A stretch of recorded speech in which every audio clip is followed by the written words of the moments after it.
We continue our study today in all that Jesus taught. యేసు బోధించినదంతయు అనే మన అధ్యయనమును ఈరోజు కొనసాగిద్దాం. This is the series we've been doing for the past number of sessions, and we are today at Matthew chapter 23 and verse 26. గత కొన్ని sessions నుంచి కూడా మనము దీన్ని అధ్యయనం చేస్తూ ఉన్నాం. ఇప్పుడు మనం మత్తయి సువార్త 23వ అధ్యాయం 26వ వచనం చూద్దాం. So Jesus said, "You blind Pharisee, first clean the inside of the cup and of the dish, so that the outside of it may also be clean." గ్రుడ్డి పరిసయ్యుడా, గిన్నెయు పళ్ళెమును వెలుపల శుద్ధియగినట్టుగా ముందు వాటి లోపల శుద్ధి చేయము. The mark of a hypocrite, he called them hypocrites in the previous verse, is that his inner life does not correspond to his outer life. ఒక వేషధారికి గుర్తు ఏంటి అంటే, మనం ఇంతకు ముందు వచనంలో చూసినట్లుగా తన బాహ్య జీవితము అంతరంగ జీవితము కూడా ఒకే విధంగా ఉండవు. And I would say this is true of the vast majority of people who call themselves believers. అనేక మంది విశ్వాసులు అని పిలుచుకునే వాళ్ళలో అనేక మంది పరిస్థితి ఇలానే ఉంటుంది. Now the sad thing is they don't even seem to be concerned about it. విచారకరమైన విషయం ఏంటంటే వాళ్ళు దీని గురించి కనీసం విచారించరు. If they were concerned about it, the Lord would have led them into victory. ఒకవేళ వాళ్ళు దీని గురించి విచారిస్తూ ఉన్నట్లయితే దేవుడు వారిని జయంలోనికి నడిపించేవారే. But when they are not concerned about it, then the Lord doesn't lead them further. కానీ వాళ్ళు దాని గురించి పట్టించుకోవటం లేదు కాబట్టి దేవుడు ఇక ముందుకు వాళ్ళను నడపడు. This is the tragedy. ఇదే విచారకరమైన విషయం. Here it says, first clean the inside of the cup. In other words, concentrate on the inside first. ఇక్కడ ఏం చెప్పబడిందంటే, ముందు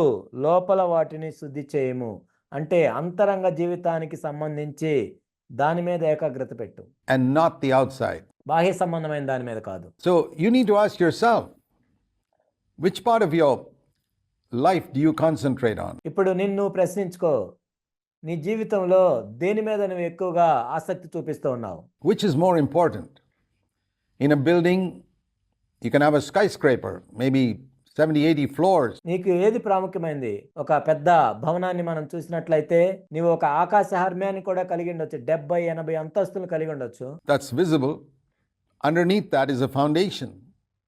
Which do you think is more important? అది పైకి కనపడేది, కానీ దాని కింద ఒక పునాది ఉంటుంది. ఈ రెండింటిలో ఏది ప్రాముఖ్యమైంది? Those upper floors or the foundation? పై కనపడే ఆ భవనమా, దాని కింద ఉన్న పునాదా? Any contractor or engineer will tell you. A contractor అయినా ఇంజనీర్ అయినా నీకు చెప్తాడు ఈ విషయం. The strength of those upper floors depends 100% on the strength of the foundation. పై కనపడే ఆ అంతస్తుల యొక్క బలం అనేది 100% పునాది యొక్క బలం మీద ఆధారపడి ఉంటుంది.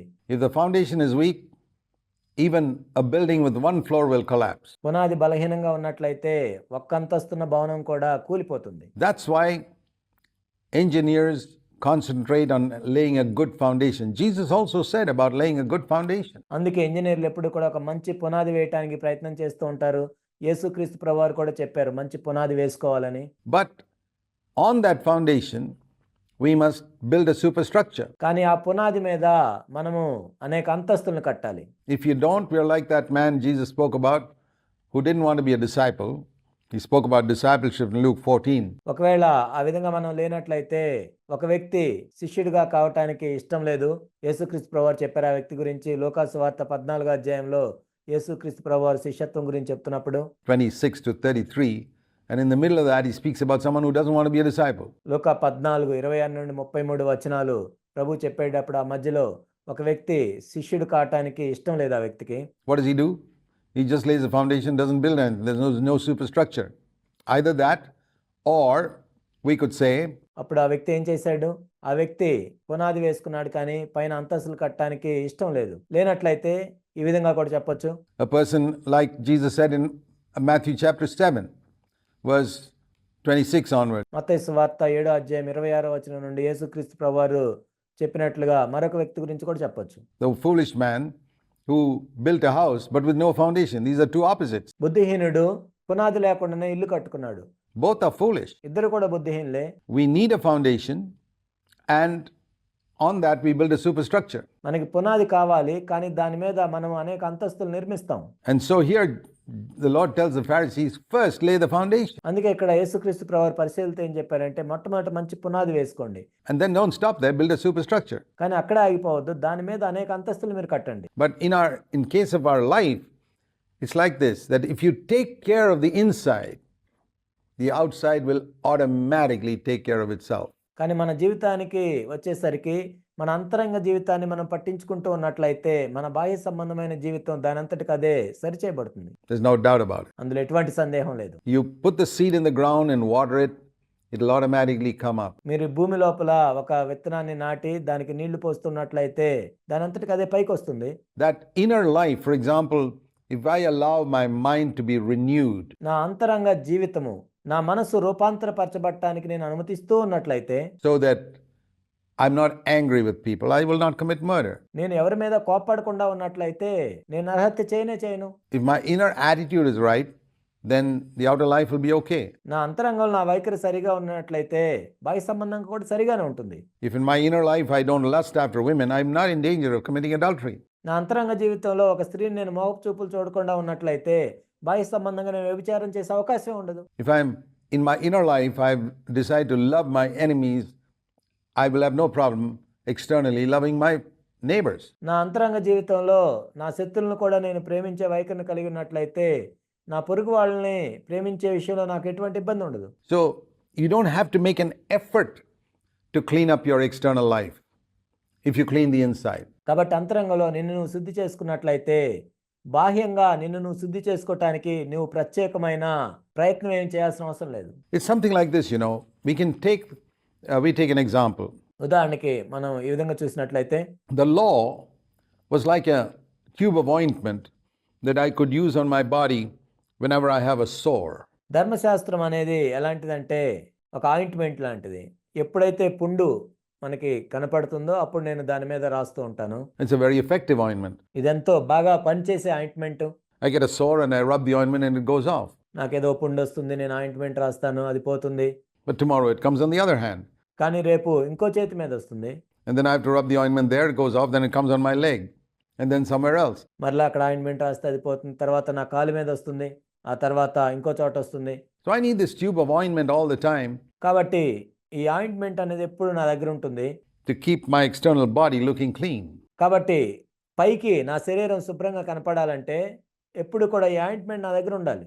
But the inner disease that causes these sores on my hands is never healed. కానీ అసలు దేని వలన ఈ పుండ్లన్నీ నాకు వస్తున్నాయో ఆ వ్యాధి మాత్రం నయం అవ్వలేదు. I just go around rubbing this ointment every day. ప్రతిరోజు వెళ్ళి నేను ointment పూసుకుంటున్నాను. And that's how the law was. ధర్మశాస్త్రం అనేది ఇలా ఉంటుంది.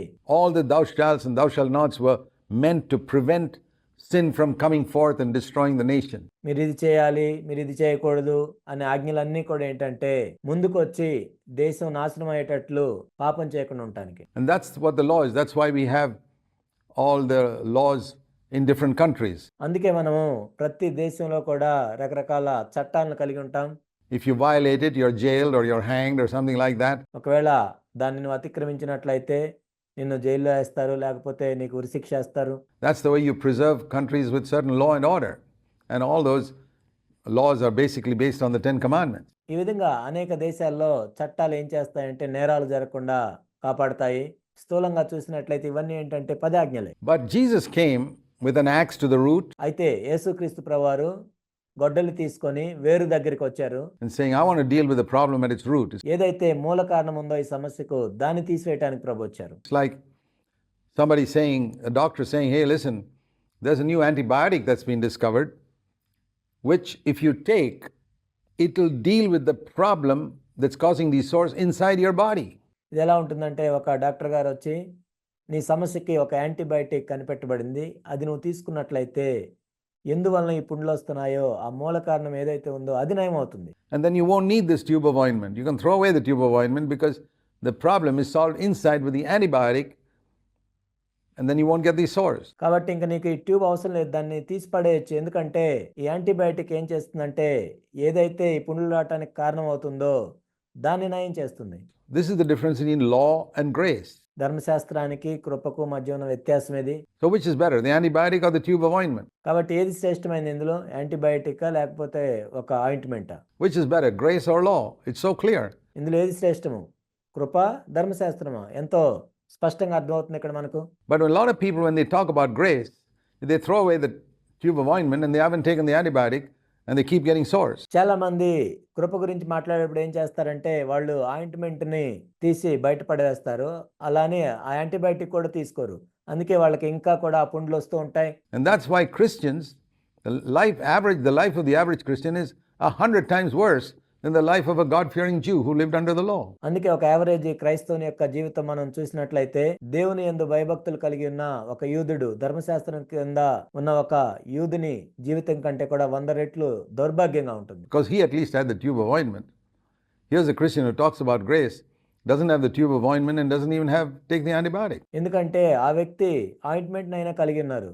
కానీ ఇక్కడ కృప గురించి మాట్లాడే క్రైస్తవులు వాళ్ళ దగ్గర ఆయింట్మెంట్ లేదు, అలానే యాంటీబయాటిక్ కూడా తీసుకోలేదు. So we should throw away the tube of ointment only when we have taken the antibiotic. కాబట్టి మనం యాంటీబయాటిక్ తీసుకుంటేనే ఆయింట్మెంట్ ని పడేయచ్చు. We can throw away law when we've got that inner grace that's purified our inner life. Otherwise, you better keep the law. మనం అంతరంగంలో కృపను కలిగి అంతరంగంలో పరిశుద్ధపరచబడుతున్నప్పుడే ointment ని పడేయాలి, కానీ లేనట్లయితే ఆయింట్మెంట్ ఉంచుకోవటమే మంచిది. So that's what we see here.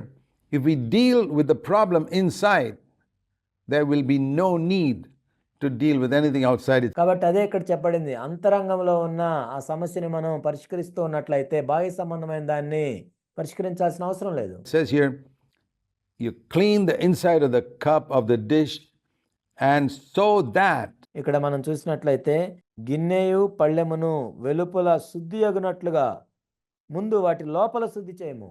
notice that, so that the outside will automatically become clean. చూడండి, ఇక్కడ లోపల శుద్ధి చేసినట్లయితే దాని అంతటా అదే వెలుపల శుద్ధి చేయబడుతుంది. If you deal with the inside, the outside will be clean. He doesn't say first clean the inside and then go and clean the outside. There will be no need to clean the outside. The inside will automatically be clean. కాబట్టి లోపల సమస్యను పరిష్కరించినట్లయితే వెలుపల కూడా శుద్ధిగానే ఉంటుంది.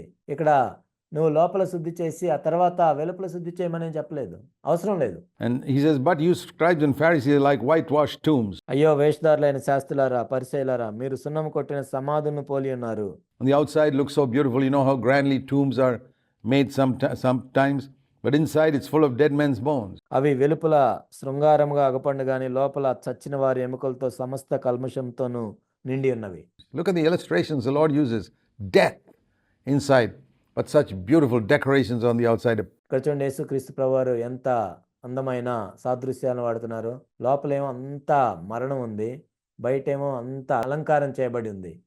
ఎంత అద్భుతమైన సాదృశ్యం ఇది. Perfect description of many Christians who want to look so nice on the outside with their singing and their preaching and their. ఇది ఎంతో పరిపూర్ణమైన సాదృశ్యం. అనేక మంది క్రైస్తవుల గురించి బయటకైతే వాళ్ళు బాగా పాటలు పాడుతూ ఉంటారు, బోధిస్తూ ఉంటారు. External impressions they give of Christianity in their grand cathedrals and buildings, but the inner life is corrupt. వాళ్ళు ఎంతో విలాసవంతమైన కేథడ్రల్ భవనాలు అవన్నీ బయటికి బాగా కనపడతాయి, కానీ లోపల మరణమే ఉంటుంది. Even so, many of you outwardly appear righteous to men, but inwardly you're full of hypocrisy and lawlessness. అలాగే మీరు వెలుపల మనుషులకు నీతిమంతులుగా నగపడుచున్నారు, కానీ లోపల వేషధారణతోనూ అక్రమంతోనూ నిండి ఉన్నారు. Then he goes on to say, you scribes and Pharisees, hypocrites, you build the tombs of the prophets and adorn the monuments of the righteous. అయ్యో వేషధారులైన శాస్త్రులారా, పరిసయ్యులారా, మీరు ప్రవక్తల సమాధులను కట్టించుచు నీతిమంతుల గోరీలను శృంగారించుచు. And say, if we had been living in the days of our fathers, we would not have been partners with them in shedding the blood of the prophets. Consequently, you bear witness against yourself that you are sons of those who murdered the prophets. మనము మన పితరుల దినముల్లో ఉండిన యెడల ప్రవక్తల మరణ విషయంలో వారితో పాలివారమై ఉండకపోదుమని చెప్పుకొందురు. అందువల్లనే మీరు ప్రవక్తలను చంపిన వారి కుమారులై ఉన్నారని మీ మీద మీరే సాక్ష్యం చెప్పుకొంచున్నారు. This is a very common thing. It's very easy to admire the saints who lived 300 years ago, 200 years ago, who are dead and gone. ఇదెంతో సర్వసాధారణమైన విషయము. 300 సంవత్సరాలు 200 సంవత్సరాల క్రితం ఉండి చనిపోయిన వారిని అభినందించడం ఎంతో సులభం. And in their lifetime, those saints were called by all types of bad names. కానీ ఆ పరిశుద్ధులు బతుకున్నప్పుడు అనేక చెడ్డ పేర్లు పెట్టి వాళ్ళని పిలిచారు. Heretics, false prophets, and Beelzebul, etc. తప్పుడు మత సిద్ధాంతాలను బోధించే వ్యక్తి అన్నారు, అబద్ధ ప్రవక్తలు అన్నారు, బయల్జెబూల్ అన్నారు. But now that they are dead and gone, people sing their praises. కానీ వాళ్ళు మరణించి వెళ్ళిపోయిన తర్వాత వాళ్ళని స్తుతిస్తూ ఉన్నారు.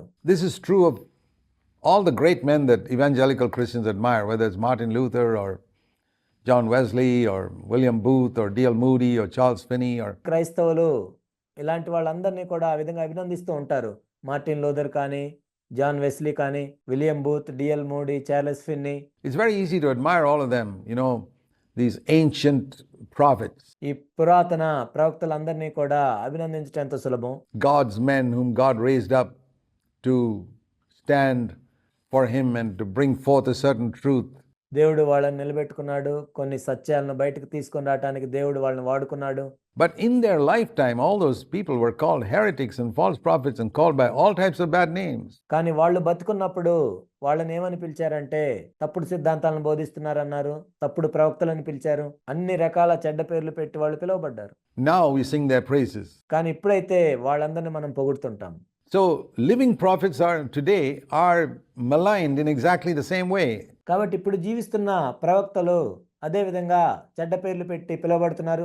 If there's a living prophet anywhere in the world, he'd invariably be called a heretic and a false teacher and కాబట్టి ప్రపంచంలో ఒక నిజమైన ప్రవక్త ఎక్కడున్నా కానీ ఆ వ్యక్తి తప్పుడు సిద్ధాంతాలను బోధిస్తున్నాడని చెప్తారు, అబద్ధ బోధకుడు అని పిలుస్తారు, cult leader and all types of names like that, just like those people were called 150 years ago. ఒక కల్ట్ నాయకుడు అని పిలుస్తారు. 150 సంవత్సరాల క్రితం ఆ దైవజనులను ఏ విధంగా పిలిచారో ఇప్పుడు కూడా ఈ ప్రవక్తను అదే విధంగా పిలుస్తారు. But wait till this prophet dies and 50 years later they'll be acknowledging him as a prophet. కానీ ఈ ప్రవక్త చనిపోయిన 50 సంవత్సరాల తర్వాత ప్రవక్తగా అందరూ గుర్తిస్తారు. This has been the history throughout 2000 years of church history. ఈ 2000 సంవత్సరాల సంఘ చరిత్రలో అంతట్లో కూడా ఇది నిజం. Of how Christians deal with the dead and with the living. క్రైస్తవులు చనిపోయిన వారి ఎలా చూస్తున్నారు, బ్రతుకున్న వాళ్ళ వాళ్ళు ఎలా చూస్తున్నారు. So that's what he's saying here. He says, oh, we would not have murdered those prophets who lived in the ancient times like Isaiah and Zechariah and all who were killed by our fathers. వీళ్ళు ఏమంటున్నారంటే ఆ కాలంలో ఉన్న యెషయా, జకర్యా ఆ ప్రవక్తలందరినీ ఆ సమయంలో మనం ఉంటే మనం చంపేసేవాళ్ళం కాదు. We would not have done that.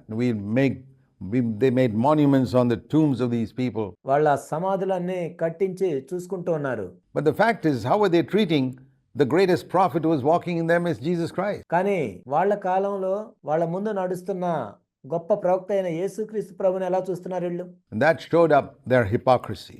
వాళ్ళ వేషధారణని ఇది సూచిస్తుంది. And then further, fill up then the measure of the guilt of your fathers, he says. మీరును మీ పితరుల పరిమాణము పూర్తి చేయుడి అని ప్రభు చెప్తున్నారు. You serpents, verse 33, you brood of vipers, how shall you escape the sentence of hell? సర్పములారా, సర్ప సంతానమా, నరక శిక్షను మీరు ఎలాగ తప్పించుకుంటారు? We are trying to understand all that Jesus taught. యేసు బోధించిందంతా అర్థం చేసుకోవటానికి మనం ప్రయత్నం చేస్తూ ఉన్నాం. By his life, by the way he spoke and his words. ఆయన జీవితం ద్వారా, ఆయన మాట్లాడిన విధానం ద్వారా, ఆయన మాట్లాడిన మాటల ద్వారా. A Christ-like person is one who behaves like Christ and talks like Christ. ఒక క్రీస్తును పోలిన వ్యక్తి క్రీస్తు వలె ప్రవర్తిస్తాడు, క్రీస్తు వలె మాట్లాడతాడు. What would you say of a preacher who looked at people and said, you serpents, you brood of vipers, how will you escape the sentence of hell? ఒక బోధకుడు ప్రజల వైపు చూసి సర్పంలారా, సర్ప సంతానమా, నరక శిక్షను మీరు ఎలాగ తప్పించుకుంటారు అని బోధిస్తే మీరేమనుకుంటారు? To religious people sitting with their Bibles in a congregation. ఒక మత సంబంధమైన గుంపు వారు వాళ్ళ చేతిలో బైబిల్ పెట్టుకొని ఆ విధంగా కూర్చున్నప్పుడు ఇలా చెప్తే మీరేమనుకుంటారు? Would you ever think that that person could be Christ-like?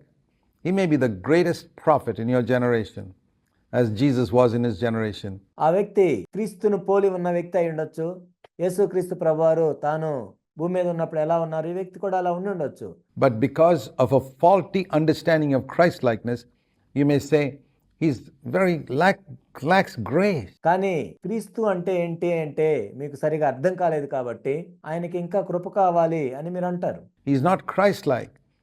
This whole phrase Christ-like is used by people who don't know what Christ is like. క్రీస్తును పోలి ఉండటం అని ఎక్కువ ఎవరు వాడుతూ ఉంటారంటే క్రీస్తు ఎలా ఉంటాడో తెలియని వాళ్ళు వాడుతూ ఉంటారు. And that's how they deceive themselves and deceive others who don't know the Bible, who haven't read the Gospels. ఆ విధంగా వాళ్ళు మోసం చేసుకొని బైబిల్లో సువార్తలు వాటిని ఎవరైతే చదవరో వాళ్ళని కూడా మోసం చేస్తుంటారు. We need to have a balanced understanding of what it is to be Christ-like. క్రీస్తును పోలి ఉండటం అంటే ఏంటో మనం సమతుల్యమైన అర్థం చేసుకోవాలి. Verse 34, Behold, I'm sending you prophets and wise men and scribes. 34వ వచనము. అందుచేత ఇదిగో నేను మీ యొద్దకు ప్రవక్తలను, జ్ఞానులను, శాస్త్రులను పంపుచున్నాను. The Lord says, some of them you will kill and crucify.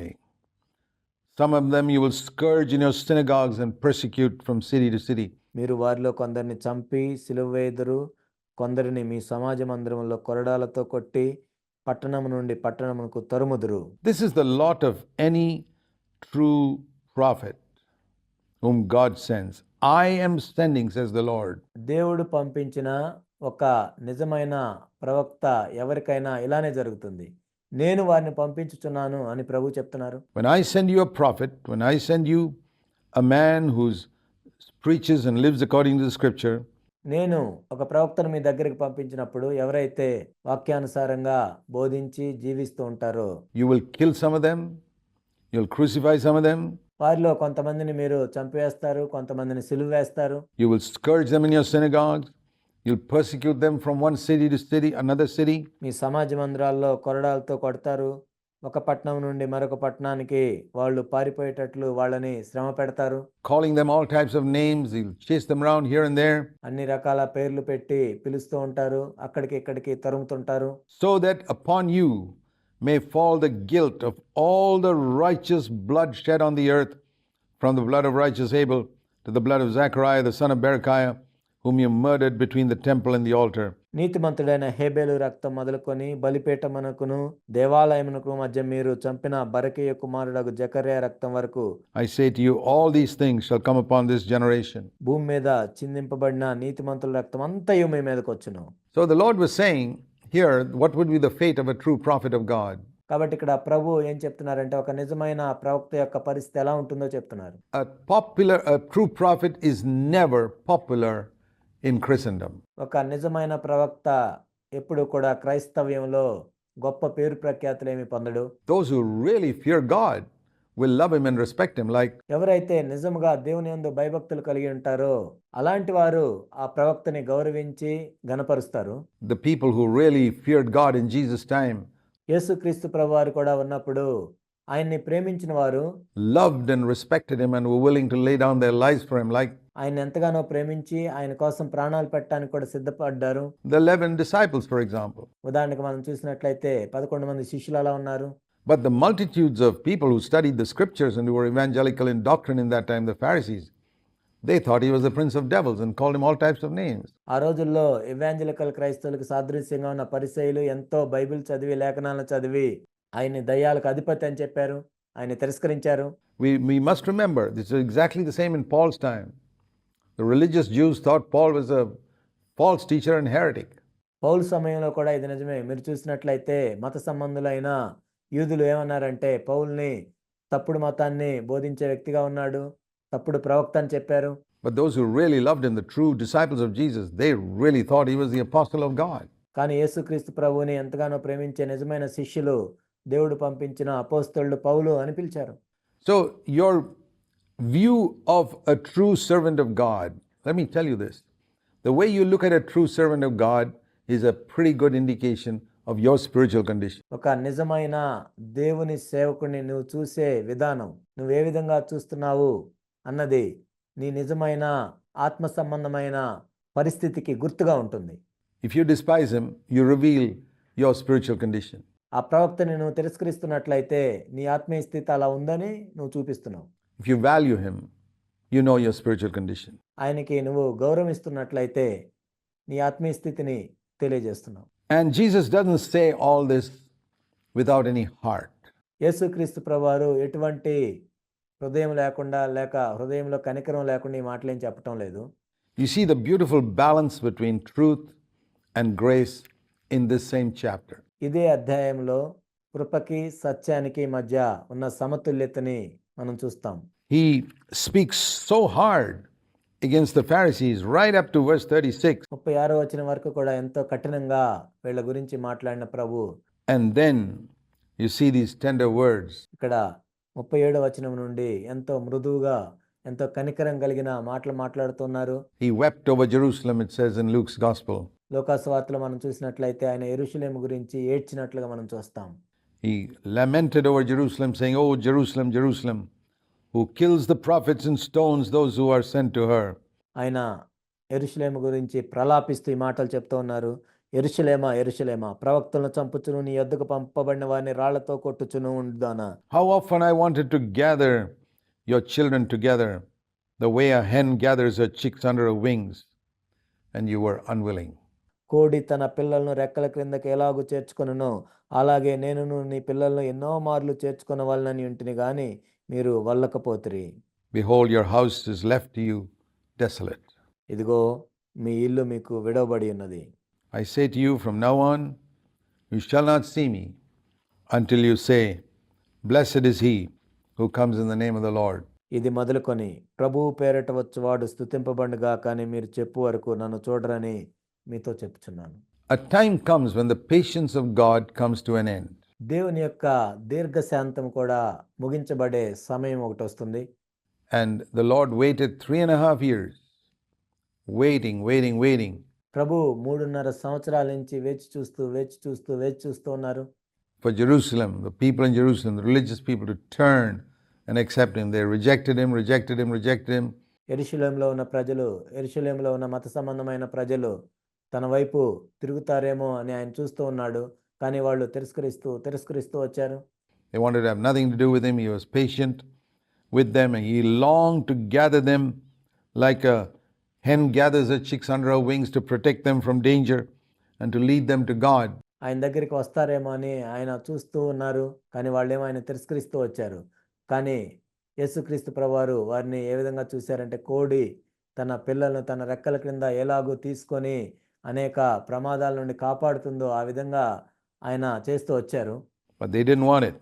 How often, he says, how frequently I wanted to do this. How much I went here, traveled here day and night, not serving you for money or any gain. కానీ వాళ్ళైతే రావటానికి ఇష్టపడలేదు. నేను ఎన్నిసార్లు మీ దగ్గరికి వచ్చాను, నేను ఎన్నిసార్లు మిమ్మల్ని సేవిస్తూ వచ్చాను, నేను డబ్బు గురించి మిమ్మల్ని సేవించలేదు.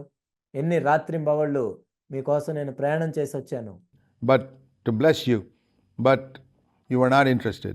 మిమ్మల్ని ఆశీర్వదించడానికి నేను వచ్చాను, కానీ మీకు ఆసక్తి లేదు. Now your house is left to you desolate. కాబట్టి మీ ఇల్లు నేను మీకు విడిచిపెట్టి వెళ్తున్నాను, అది పాడైపోతుంది. It's not my father's house anymore. Once upon a time, he called it my father's house. Now it is your house. ఇది నా తండ్రి ఇల్లు కాదు. ఒకానొకప్పుడు అది నా తండ్రి ఇల్లే, కానీ ఇప్పుడు ఇది మీ ఇల్లు. It's a sad thing when the Lord turns around to a church and says, This was my church. Now it is yours. ఇదెంతో విచారకరం. యేసుక్రీస్తు ప్రభువారు ఒక సంఘం వైపు తిరిగి, ఇప్పుడు ఇది నా సంఘం కాదు, మీ సంఘం. Go and do what you like with it. మీకు ఇష్టం వచ్చినట్లు దాని ఏళ్ళ చేయండి అని చెప్తే, You know that the Lord has said that to many a church. అనేక సంఘాలతో ప్రభు ఆ విధంగా చెప్పారని మీకు తెలుసా? And if you don't listen to the word of God, your church can become like that. దేవుని యొక్క వాక్యాన్ని మీరు వినకుండా ఉన్నట్లయితే మీ సంఘం కూడా అలా అవ్వచ్చు. God sends you prophets to speak the word. దేవుడు మీ వద్దకు ప్రవక్తను పంపించి తన వాక్యాన్ని వాళ్ళు చెప్తూ ఉన్నప్పుడు, And the word of a prophet will not be something that tickles your ears. It will be a hard word to remove the cancers from your life. నిజమైన ప్రవక్త యొక్క మాటలు ఏదో మీకు చెవిల్లో గిలిగింతలు పెట్టినట్లుగా ఉండవు, కానీ అవి ఎంతో కఠినమైన మాటలుగా ఉంటాయి. క్యాన్సర్ని కూడా నయం చేసే అంత కఠినంగా మాటలు ఉంటాయి. You reject it, keep rejecting it. One day God's patience comes to an end. And he says, Your house is left to you desolate. కాబట్టి మీరు ఆ విధంగా తిరస్కరిస్తూ ఉన్నట్లయితే దేవుని యొక్క దీర్ఘశాంతం ఒక చోట ఆగిపోతుంది. అప్పుడు మీ ఇల్లు మీకు ప్రభు విడిచిపెడతాడు, అది పాడైపోతుంది. And he says, From now on, you won't see me anymore. I'm going. ఇది మొదలుకొని మీరు ఇక నన్ను చూడరు, నేను వెళ్ళిపోతున్నాను. And soon after that, he left, ascended to heaven. ఆ తర్వాత వెంటనే ఆయన విడిచిపెట్టి వెళ్ళిపోయారు. ఆయన ఆరోహణమై వెళ్ళిపోయారు. And he says, You will not see me again till one day you see me coming in glory in the second coming. And you say, Blessed is he who comes in the name of the Lord. ఆ తర్వాత రెండవ రాకడలో తన మహిమలో ఆయన వచ్చినప్పుడు, ప్రభువు పేరిట వచ్చువాడు స్తుతింపబడుగాక అని చెప్పు వరకు నన్ను చూడరు. By the time that generation and many other generations would have died and gone to hell. అప్పటిదాకా చూసినట్లయితే ఆ తరము అనేక తరములు కూడా వాళ్ళు మరణించి నరకానికి కూడా వెళ్ళిపోతారు. It's a tremendous thing. It's a tremendous tragedy when a generation of leaders reject the word of God. How many other people it affects? ఇది ఎంతో విచారకరం. ఒక తరంలో ఉన్న నాయకులు దేవుని యొక్క వాక్యాన్ని తిరస్కరించినట్లయితే ఎంత మంది మీద ఆ ప్రభావం ఉంటుందో కదా. Every pastor, elder, servant of God must take seriously his responsibility to lead people to the truth of God. ప్రతి కాపరి, ప్రతి సంఘ పెద్ద, ప్రతి దేవుని సేవకుడు కూడా దేవుని యొక్క ప్రజలను దేవుని యొక్క సత్యం వైపు నడిపించాలని దాన్ని ఎంతో తీవ్రంగా తీసుకోవాలి. We now come to chapter 24, and Jesus came out from the temple where he was speaking and he was going away. When his disciples came up to point out the temple buildings to him, says, "What a beautiful building this is."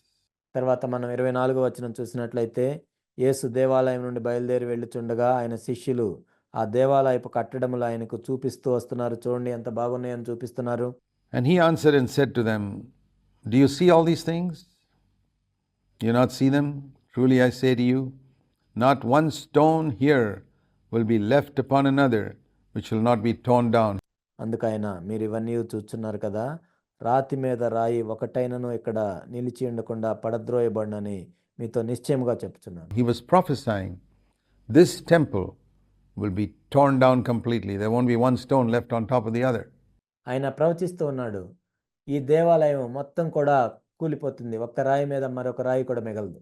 It was something that was going to take place in the future. We know from history that it took place 40 years later when the Roman general came and destroyed the temple. But Jesus was prophesying as the Spirit inspired him of what was going to happen. అది భవిష్యత్తులో జరగబోతుంది అని ప్రభు చెప్పారు. మనకి చరిత్ర చూసినట్లయితే మనకు తెలుసు 40 సంవత్సరాల తర్వాత ఒక రోమా జనరల్ వచ్చి ఆ దేవాలయాన్ని కూల్చివేసినట్లుగా మనం చదువుతాం. కానీ ఆత్మ ప్రేరేపించిన దాన్ని బట్టి ఏం జరగబోతుందో యేసుక్రీస్తు ప్రభువారు ప్రవచించారు. And when the disciples heard it, he was sitting in the Mount of Olives, and the disciples came to him privately and said, "Tell us, when's that going to be? When is this temple going to be destroyed?" ఆయన ఒలీవల కొండ మీద కూర్చుండినప్పుడు శిష్యులు ఆయన యొద్దకు ఏకాంతంగా వచ్చి, ఇవి ఎప్పుడు జరుగును, ఈ దేవాలయం ఎప్పుడు కూలిపోతుంది? And they thought that would be the second coming of Christ. వాళ్ళు ఏమనుకున్నారంటే అప్పుడే క్రీస్తు యొక్క రెండవ రాకడ ఉంటుంది అనుకున్నారు. When the temple is destroyed, that's it, the second coming of Christ. What will be the sign of your coming and at the end of the age? ఆ దేవాలయం కూలిపోయినప్పుడు ప్రభు యొక్క రెండవ రాకడ ఉంటుందని వాళ్ళు అనుకున్నారు. నీ రాకడకు ఈ యుగ సమాప్తికి సూచనలు లేవని వాళ్ళు అడుగుతున్నారు. They asked 3 questions there, and they thought it was all together. వాళ్ళు ఇక్కడ 3 ప్రశ్నలు అడిగారు. ఈ 3 కూడా కలిసి జరుగుతాయని వాళ్ళు అనుకున్నారు. But it wasn't all together. కానీ ఆ 3 కలిసి జరగవు. The temple was destroyed 40 years after Christ's death. క్రీస్తు మరణించిన తర్వాత 40 సంవత్సరాలకి దేవాలయం కూల్చివేయబడింది. The second coming of Christ is still not taken place after 2000 years. క్రీస్తు యొక్క రెండవ రాకడ 2000 సంవత్సరాల తర్వాత కూడా ఇంకా జరగలేదు. And the end of the whole age of the age of human history will be even another 1000 years beyond that. ఈ మానవుల యొక్క చరిత్ర ఈ యుగ సమాప్తి అయ్యేది కూడా 1000 సంవత్సరాల తర్వాత జరుగుతుంది. So these were 3 separate questions which they thought was all one. They thought ఈ 3 వేరు ప్రశ్నలు, కానీ వాళ్ళు ఏమనుకున్నారంటే ఈ 3 ఒకేసారి జరుగుతాయి అనుకున్నారు. the temple was such a big thing to them that they thought if this is destroyed, that's it, that's the end of the world. వాళ్ళకి ఏంటంటే దేవాలయమే చాలా పెద్ద విషయం, దేవాలయమే కూలిపోయిందంటే యుగ సమాప్తి జరుగుతుందని వాళ్ళు అనుకున్నారు.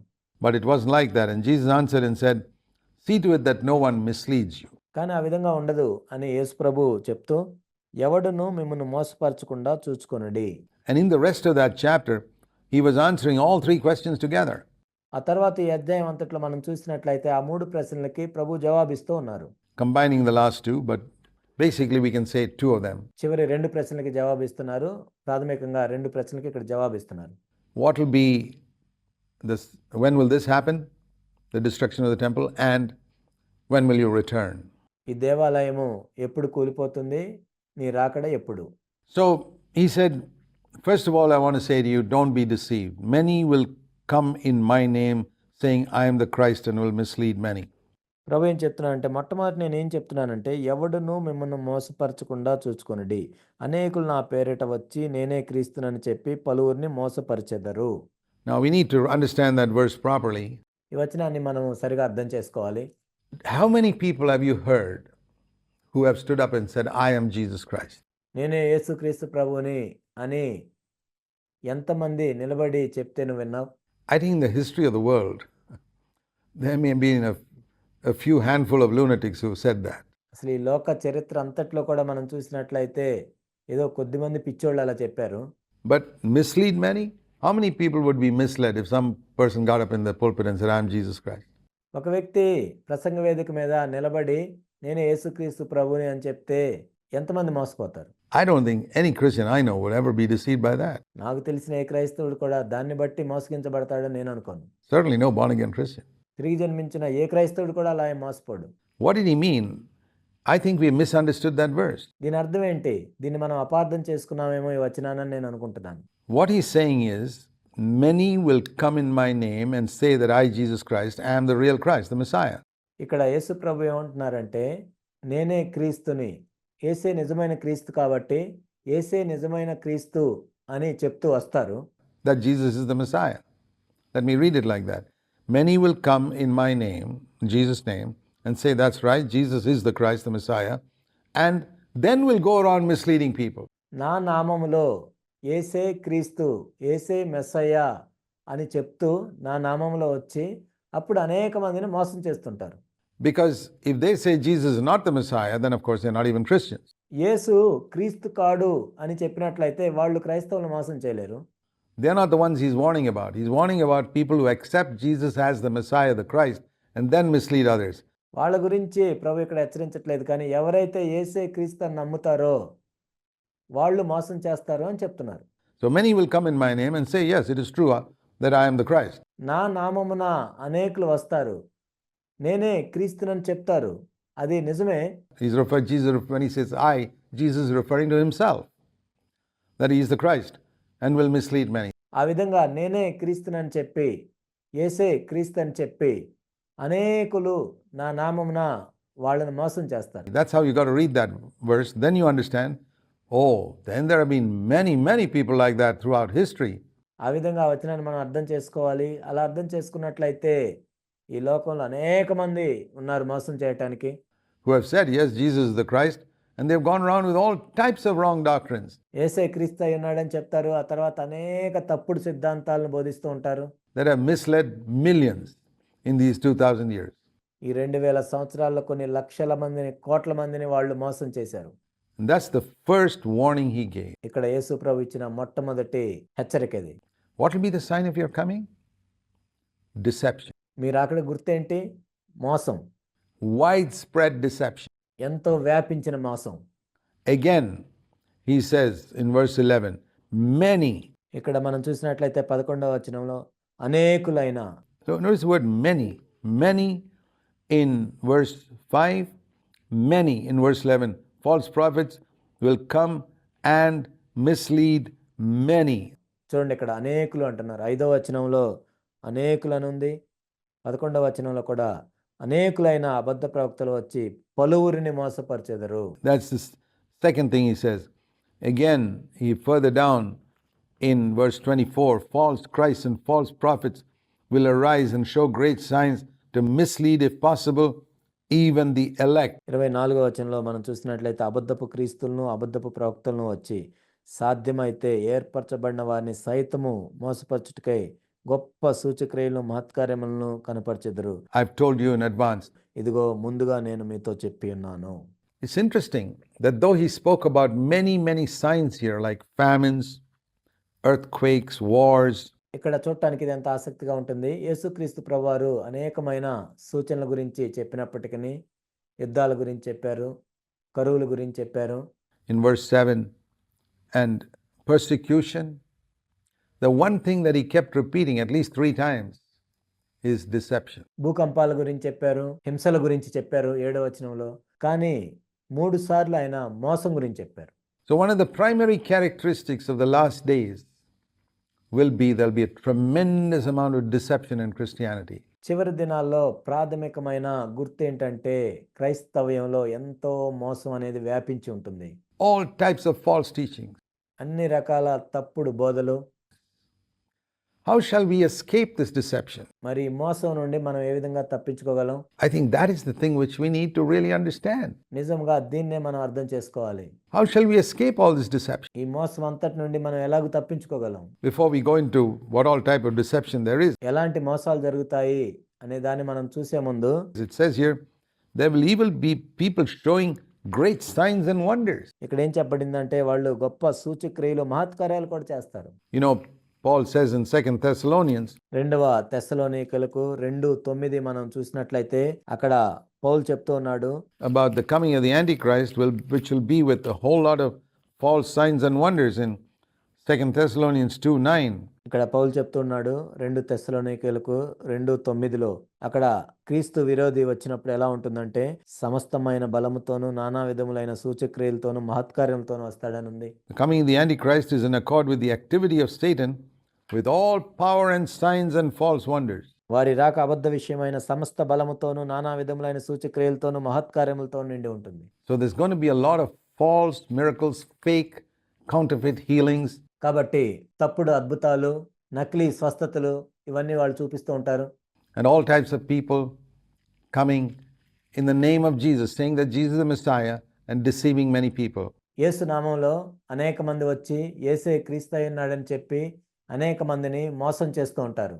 How shall we escape such deception? ఇలాంటి మోసం నుండి మనం ఎలా తప్పించుకోగలం? In the same chapter, 2 Thessalonians 2, where he speaks of this deception in the first few verses, ఇదే అధ్యాయంలో 2 తెస్సలోనిక 2వ అధ్యాయం మొదట్లో ఆయన ఇక్కడ మోసం గురించి రాశారు. he says the way to escape it is subtly written here. ఏ విధంగా తప్పించుకోవాలో ఇక్కడ రాయబడి ఉంది. He's going to come with all the deception of wickedness. Activity of Satan, verse 9, 2 Thessalonians 2:9. 2 తెస్సలోనిక 2:9లో ఇక్కడ సాతాను యొక్క కార్యములతో దుర్నీతి పుట్టించు సమస్త మోసముతో నశించుచున్న వారిలో సాతాను కనపరచు బలమును అనుసరిస్తూ ఉంటారు. Deception of wickedness, verse 10. And this will be for those who perish. And why do they perish? దుర్నీతిని పుట్టించు సమస్త మోసముతోను నశించుచున్న వారిలో అని ఇక్కడ రాయబడి ఉంది. ఎందుకు వాళ్ళు నశిస్తున్నారు? This is a very important phrase. Because they did not receive the love of the truth so as to be saved. ఇది ఎంతో ప్రాముఖ్యమైన మాట. వాళ్ళు రక్షించబడులాగున దేవుని యొక్క సత్యాన్ని వాళ్ళు ప్రేమించలేదు. Saved from what? Not from hell, but from sin. రక్షించబడేది దేని నుంచి? నరకం నుంచి కాదు, పాపం నుంచి. Jesus came to save his people from their sins. యేసుక్రీస్తు ప్రభువారు తన ప్రజలను వారి పాపం నుండి రక్షించడానికి ఆయన వచ్చారు. And for this reason, which reason? They did not receive the love of the truth to be saved from sin. ఎందుచేత వాళ్ళు పాపం నుండి రక్షించబడాలని దేవుని యొక్క సత్యాన్ని ప్రేమించలేదు. Therefore, God himself will send upon them a deluding influence so that they might believe what is false. అందుకని దేవుడు ఏం చేశాడంటే అబద్ధమును నమ్మునట్లు మోసము చేయు శక్తిని దేవుడు వారికి పంపుచున్నాడు. Our lusts are deceitful, it says in Ephesians 4. ఎఫెసీ 4లో ఈ విధంగా చెప్పబడింది, మన దురాశలు మనల్ని మోసం చేస్తాయి. Satan is a deceiver, it says in Revelation 12. ప్రకటన 12లో చెప్పబడింది సాతాను కూడా మోసగాడని. The heart is deceitful, it says in Jeremiah 17. ఇర్మియా 17లో మన హృదయం మోసకరమైందని చెప్పబడింది. Our lust, our heart, the devil, all trying to deceive us. Our only hope is that God will protect us.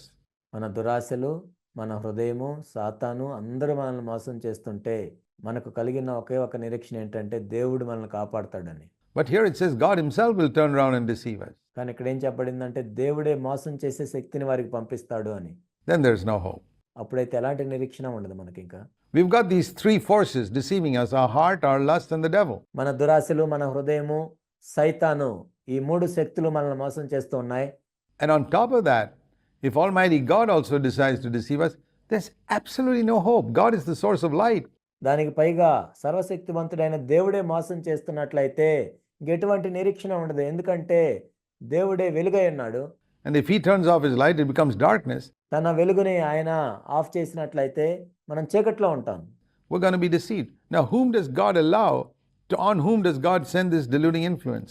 ఈ మోసం చేసే శక్తిని ఎవరి మీదకి పంపిస్తాడు దేవుడు? Those who don't receive the love of the truth so as to be saved. రక్షించబడినట్లుగా ఎవరైతే సత్యాన్ని ప్రేమించరో. So there we see the secret of how to escape deception.